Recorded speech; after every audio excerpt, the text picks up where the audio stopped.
As Iran and Israel continue launching fresh strikes on each other's territory, what is Benjamin Netanyahu's endgame? Hussein Ibish is a senior resident scholar at the Arab Gulf States Institute, and he joins me now from Washington, D.C. Hussein, good to have you with us today. Thank you.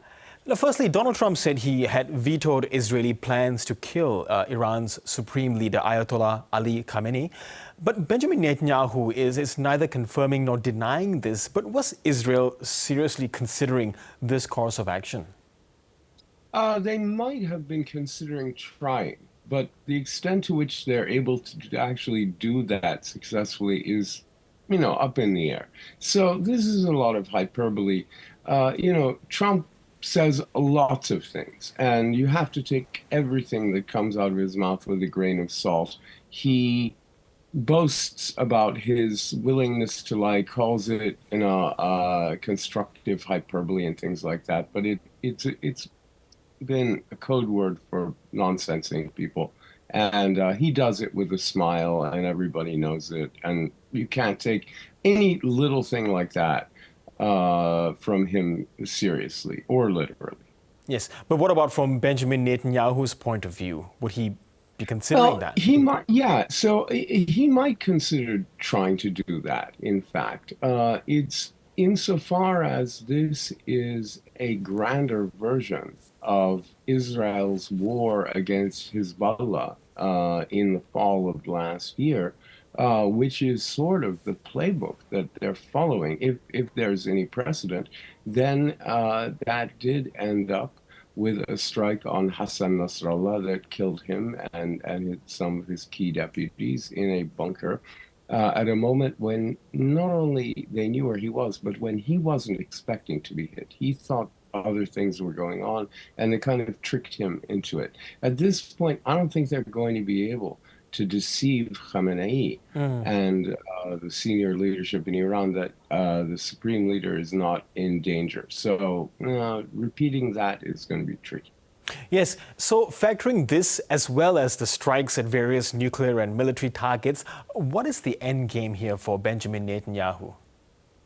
Well, I think really the Israelis are hoping to deliver a knockout blow to the Iranians, which would involve such extensive damage that it would knock them back in power, to a decade. And the nuclear program, I think they're hoping to knock back a whole generation by destroying equipment and also the scientists, killing en masse the scientists who make up the leadership of the nuclear program, which they've done a lot of. I mean, they began this war with a series of attacks that involved the mass killings of the nuclear scientists who lived in a specific area in Tehran.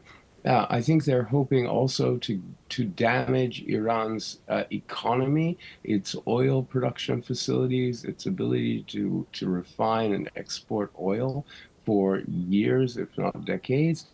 I think they're trying to knock Iran back, a decade or two in infrastructure and key installations and in personnel to render Iran a much less potent regional actor for the foreseeable future. Failing that, I think they'd want to drag the United States into the conflict to get Washington to do that. That second part is a lot more aspirational.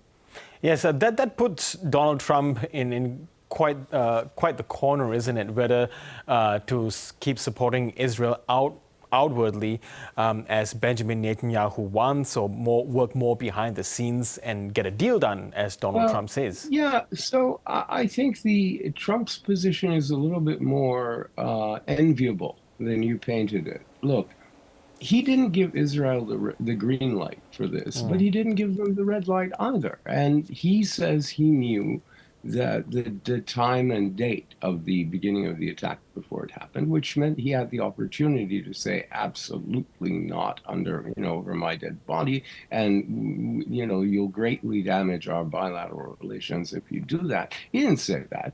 He said, he shrugged. He said, well, you do what you do and we do what we do. And he gave them neither a red light nor a green light. He pursued what Americans call constructive ambiguity in diplomacy.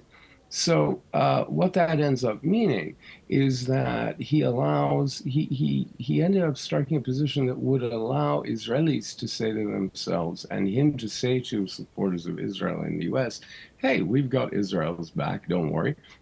But also allow Iranians to say to themselves, and for him to say to the Iranians, "We're not involved in this. You can come back to the negotiating table with us and consider our suggestion of joining a consortium, which is another rhetorical sleight of hand, an energy and a nuclear enrichment consortium in the Gulf region, which would join Iran with its Gulf Arab neighbors in some aspirational consortium to enrich uranium. In the meanwhile, Iran would continue to enrich. So then again, it's a sleight of hand where the Iranians could say to themselves and others, hey, we're going to continue to enrich until we join a consortium voluntarily.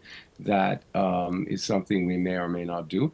And Trump could say to Israel and its friends in the US, hey, we got Iran to agree that eventually we'll stop enriching. So he's really good at finding these positions that let him have it both ways. And he's been doing that successfully. It may catch up with him sooner rather than later, but not yet.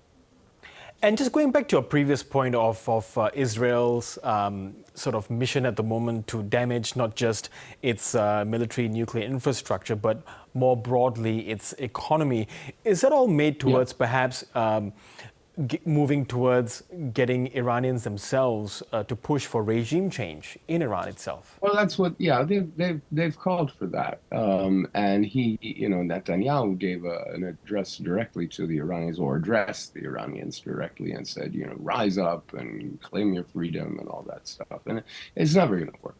The idea that these attacks, which target Iran broadly and not just the regime. When you go after Iran's oil refineries, you're attacking the entire economy of Iran. And by the way, the nuclear program is not unpopular, and there are lots of oppositional groups and figures in and outside of Iran that are not opposed to the nuclear program, both the energy and the weapons program. They may oppose the regime, but they want Iran to be a nuclear power or a nuclear weapons power. So none of this is the kind of thing that's going to bring Iranians out onto the streets. What I think they may be hoping for, knowing it's unlikely, but kind of the dream, is that the Iranian elite, which still exists outside of the official circles, there's a wealth elite, a military elite,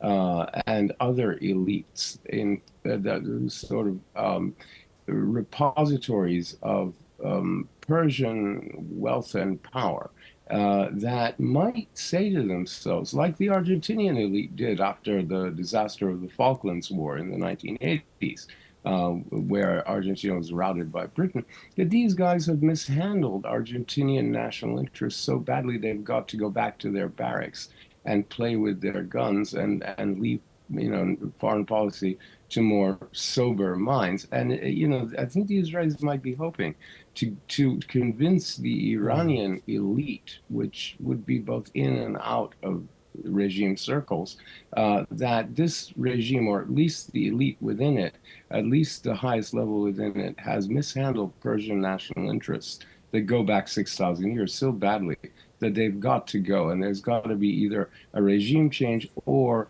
at least a change at the top, a thoroughgoing revision of power. Okay, Dr. Hussein Ibish, really appreciate your analysis today. Thank you so much. You're very welcome. Thank you.